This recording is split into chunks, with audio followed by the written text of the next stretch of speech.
Welcome to our show In Conversation. As per Business Dictionary, entrepreneurship is the capacity and willingness to develop, organize, and manage a business venture along with any of its risks in order to make a profit. This definition is incomplete in some references, like Mr. Daniel Chopra. Mr. Chopra, he is the managing director of Electrons Global Group. Because the shipping industry is going through a very turbulent time, or to be more specific, since 2008. And in these times, he has been able to develop his business, he has to expand his business, and Electrons Global Group, I will leave to him to speak more, to introduce us to the group. So, over to you. If you can share about the group. Thank you, Captain Mishra, for arranging this and for the kind introduction. We'll make it quick. On my left, I have Mr. Hajara, who was the ex-chairman. Everybody knows him. He was the ex-chairman of the Shipping Corporation of India, and now he's our chief advisory to the board, my mentor, and virtually he was kidnapped after he retired from his job. He didn't have a choice. He was blindfolded and brought here and said, "Now you've got to be with me." Electrons has had a transition over the last couple of months, as you've known already. Earlier we were called Dola Denotic, where we were minority shareholders as Denotic, and Peter Dola were majority shareholders. So now we have our company 100% back. So we've bought our shares back with an option that 7.5% will always remain with Mr. Dola, Johan Dola and Peter Dola, because of the existing relationship which I have with the company, which is always better because to have Dola again with me, it's an honor. So the relationship is there. They still have minority shares, but the majority will be with us. This has given us a leeway of now doing what we actually want to do and what we've pursued ourselves to achieve now and moving ahead. Earlier, the company was Dola Denotic, where the tagline was "Change is the only constant." And what have we tried to achieve in the last 14 years? Business is not about today, it's not about tomorrow, it is 10 years down the line, 15 years down the line. What my vision is to carry this company to the next generation. My daughter, who's 15 months of age, so I can give it to her as a first generation entrepreneur. That's my belief. So hence the first 14 years, the tagline was "Change is the only constant," whereby we began with crew management, technical management, commercial management, and then we sold equity to Dola. 2008, as you said earlier, was very, very bad financially. Not only just shipping, but global markets suffered big time. 2009-10, India was famous for all the wrong reasons, scams, money laundering, etc. So people were not looking favorably into India. But we've grown ever since, because if you can grow in a bad market, you can grow in any market, right? And it's always challenging to achieve what you want to achieve in this market. So what are we today? We are a fully shipping solutions 360-degree provider, whereby Electrons denotes ETS. So E is e-commerce and marine travel. We have Fly High Marine Travels, which is run by Varsha, my wife. So that is now graduated to e-commerce and marine travel, and hence the E denotes e-commerce. T is transport. Something which was favorable and very close to my heart was the consolidation business, the NBOCC freight forwarding, which we started in 2011. And again, in this year, from January, which has been turbulent not just to us but to the entire industry, we began this business where we've had 120 new staff join, with 14 new offices all over India and an office in Singapore. So that has been challenging, but yes, we've done this under the consolidation business. And S is shipping. where we have partnered. So we co-own Mr. Puneet Arya and Mr. Pavan Arya, where we own 3 vessels. One is a handy-sized product tanker, one is a chemical tanker, and one is a Swissmax. We're looking at the 4th, 5th acquisition, which I can't speak at this stage, but over a period of time, you will read about it. It's a gradual process. We don't want to conquer the world. It's always step by step. So shipping then takes care of the manning, technical, commercial, all the other ancillary services which we do. The crew management is for third party, where we have very good clients globally, and we've always had them since I started Denautic in 2001. And we are also into ship recycling. So we've done approximately 250 ships thus far under ship recycling as a manager. And we've invested some small money also in a company called Ace Ship Recycling, who are cash buyers, who's based out of Singapore. So we have a complete solution of cradle to grave. Perfect, sir.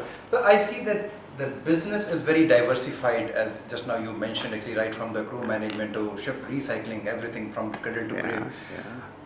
It's a very competitive business today. And what is actually how you are different from the rest of the service providers in the marine industry? Why Electrons Group?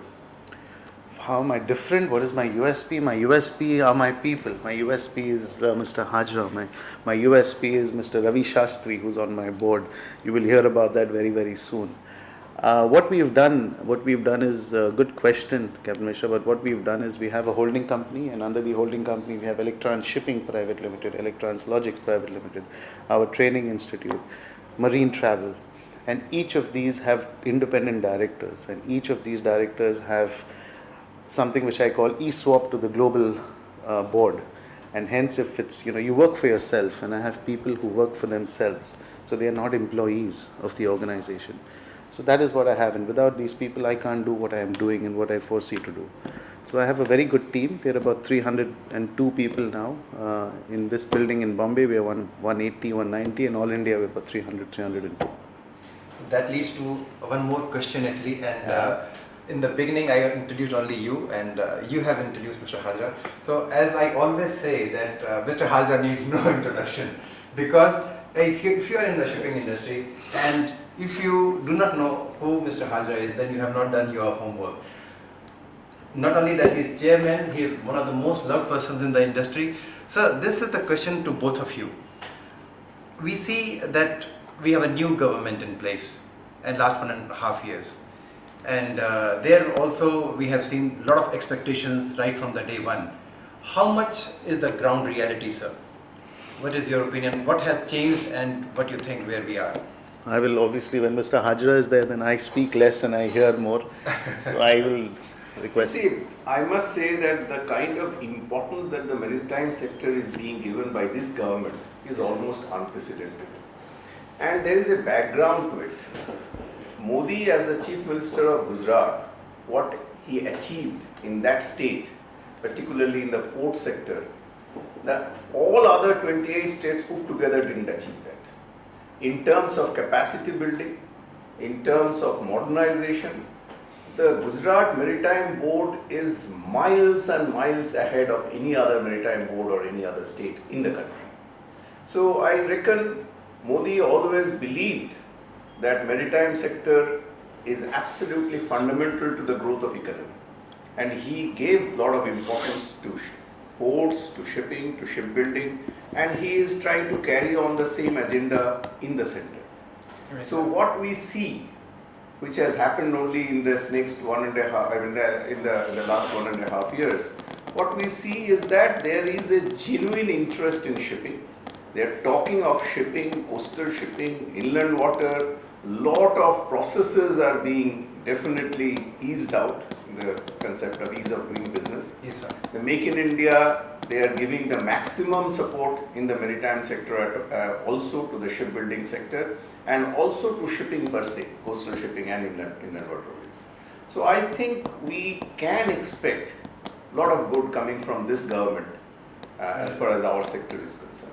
Right, sir. So that leads to actually one more related question. Since 2008, we see very turbulent times actually in the industry.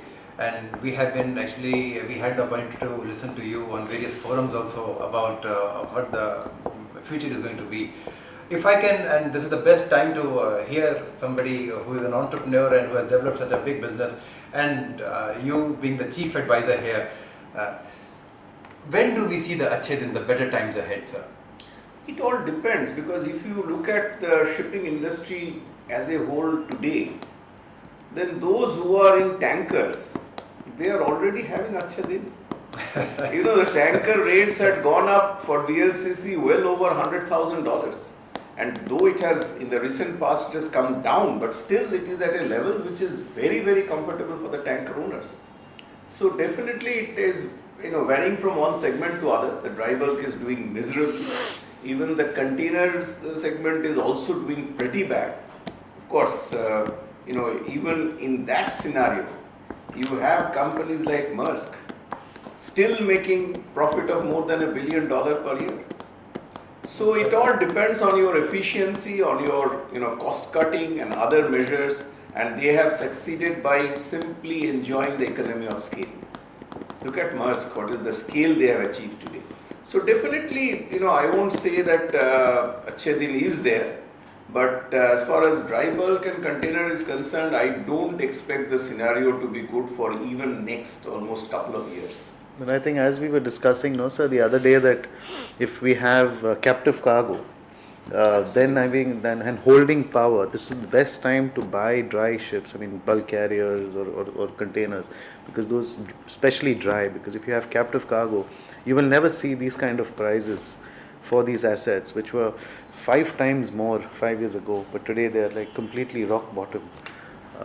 So that's what we were discussing. That you get vessel almost at scrap price. At scrap price, yeah, and what?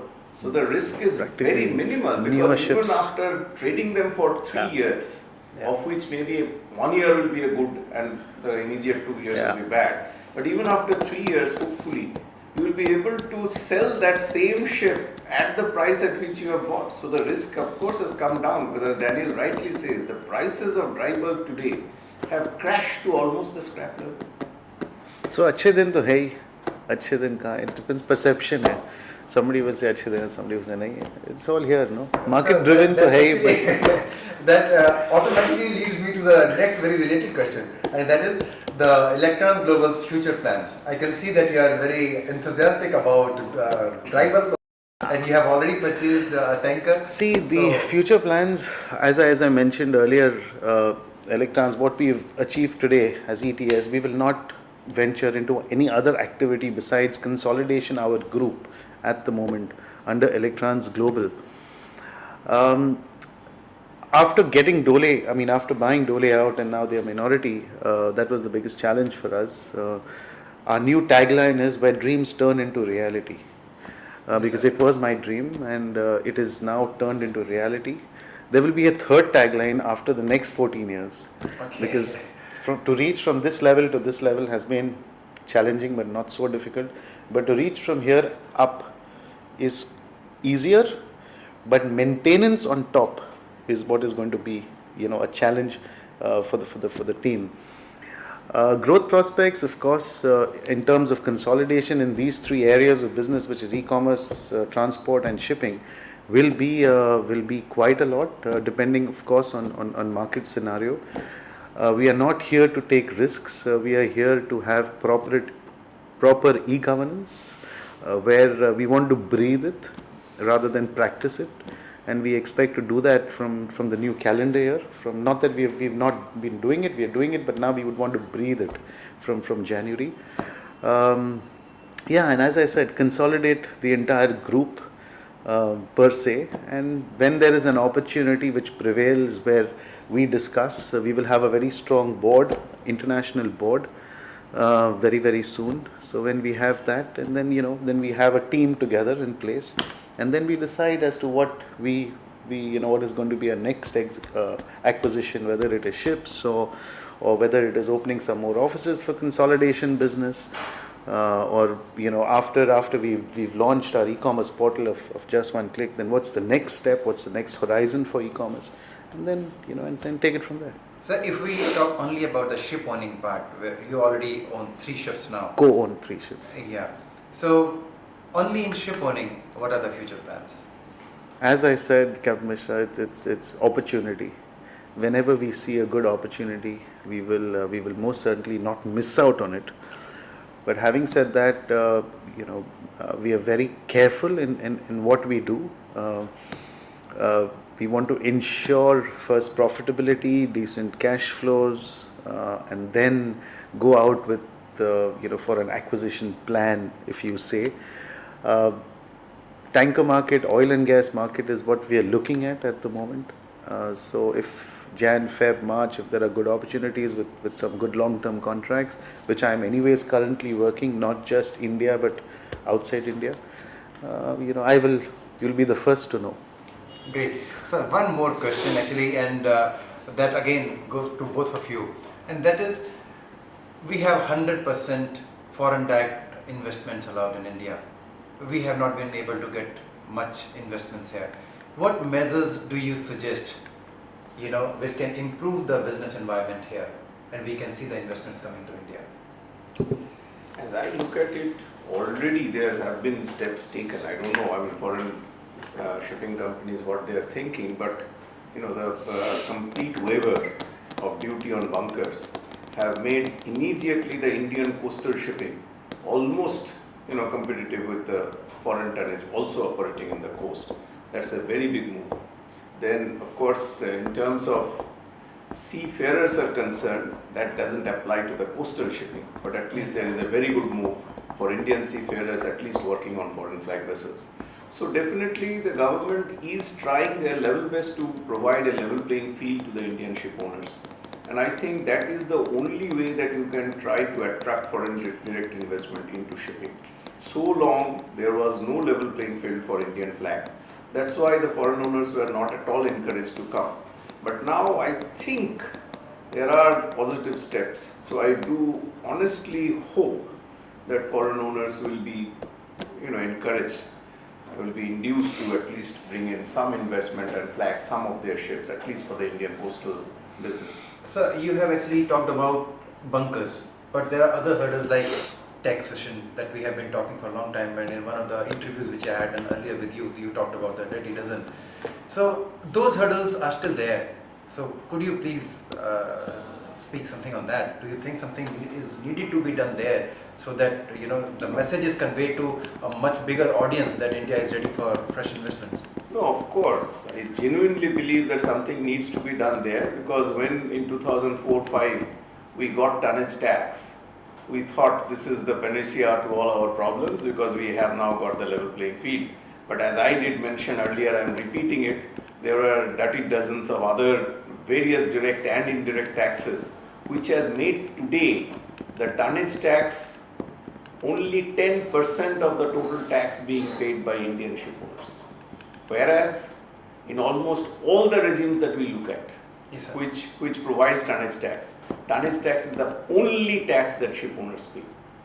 So definitely in that respect there is no level playing field as yet. I am sure Indian National Ship Owners Association and Indian ship owners are continuously expressing their views to the present government, and I do believe that something should be done, and I do believe that today is the good atmosphere, in as much as Mr. Arun Jaitley, who is the current finance minister, he did hold the portfolio of shipping at one time, so he knows shipping. So, and Mr. Modi, as I already mentioned, gives so much of importance to the maritime And sector. Mr. Gadkari is very Mr. Gadkari, savvy of business. course, he is a true businessman. I mean, Mr. Gadkari has the business sense.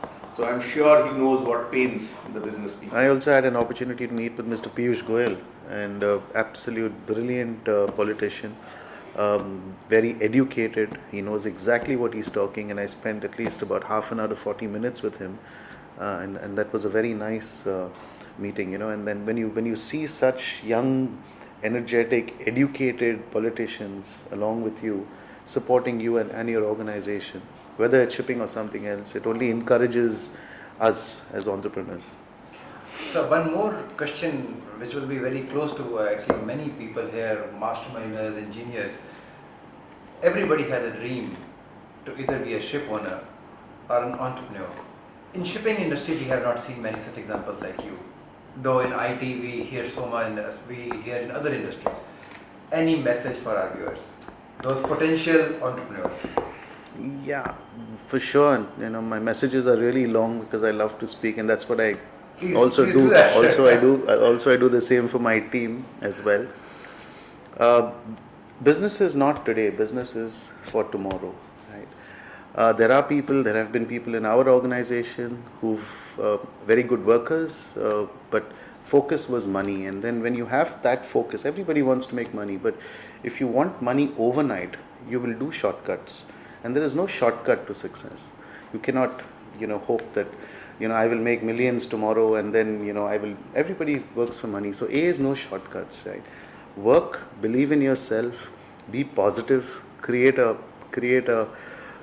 positive aura around you, be spiritual in your own way, whatever way you can.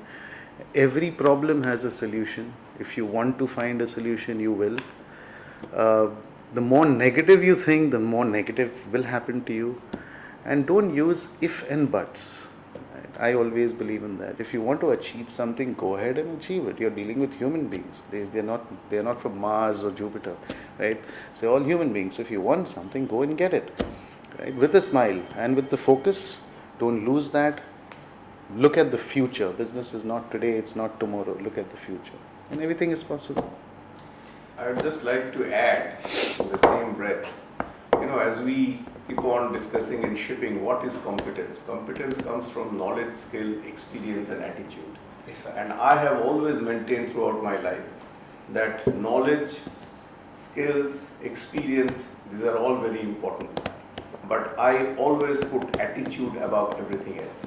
I genuinely believe that a person with less knowledge, less skill, less experience, but a positive attitude contributes far more to the organization than a very highly skilled, highly knowledgeable, highly experienced person with a negative attitude. So unless you have positive attitude, you cannot succeed either as an entrepreneur or as a professional. So that is what is most important, the positivity. Sincerity then goes with it. Loyalty is very important, that goes with it. So if you're not loyal to your own organization, you cannot be loyal to anybody else, right? So it begins from home to an organization and then it carries forward. Sir, thank you very much. I'm sure many viewers will benefit, many readers will benefit from it, and in future we will see many more Daniel Chopras in the industry. I hope so. Thank you, sir. Thank you very Thank much you for very your